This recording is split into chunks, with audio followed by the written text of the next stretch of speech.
Through the generous contribution of Dr. Lewis's family, we're very fortunate to be able to share with you these timeless recordings of Dr. M. W. Lewis, a self-realized American yogi.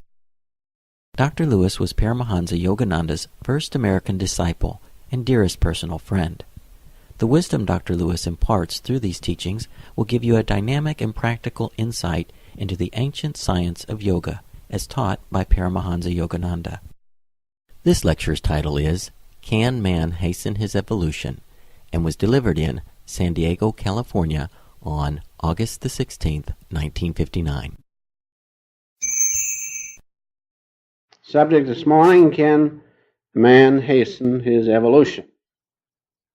I looked in the paper and I saw the subject was, is life just?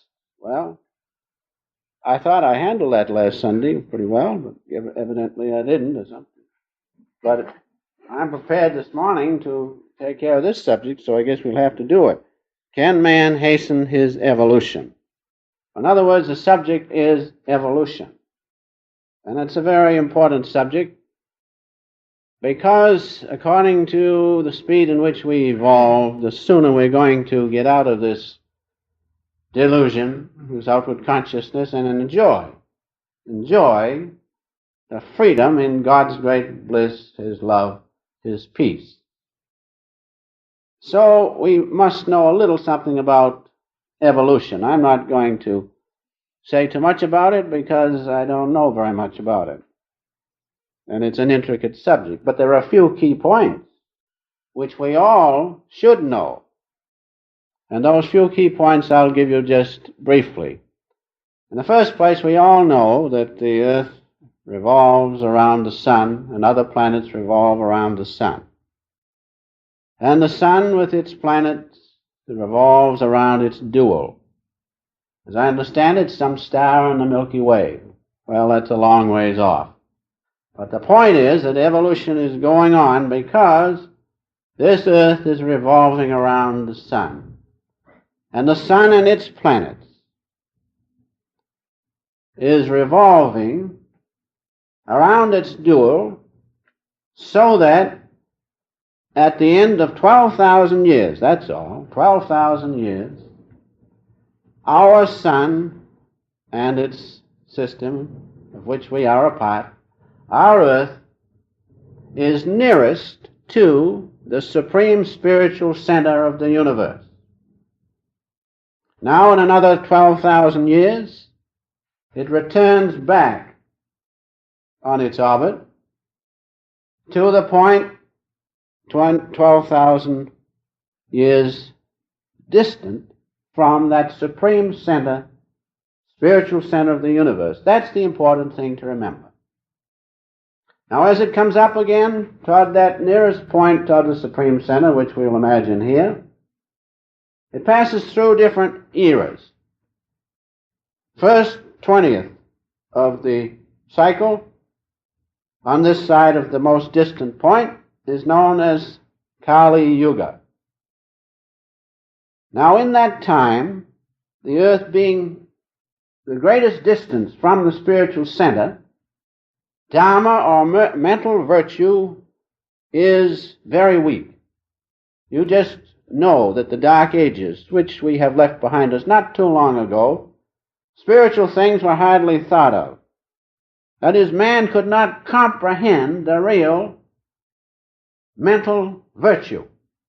They talked about religion and they had all sorts of religions, but the truth could not be comprehended, or very little.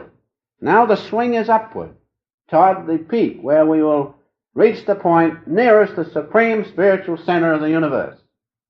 Now the next 2/20ths is called the Dwapara era.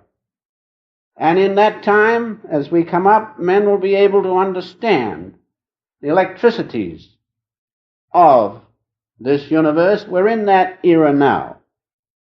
We're somewhat up in that era. And that's why we know about these different things of the universe, the mental electricities, the fact that matter resolves into electromagnetic force and finally into light.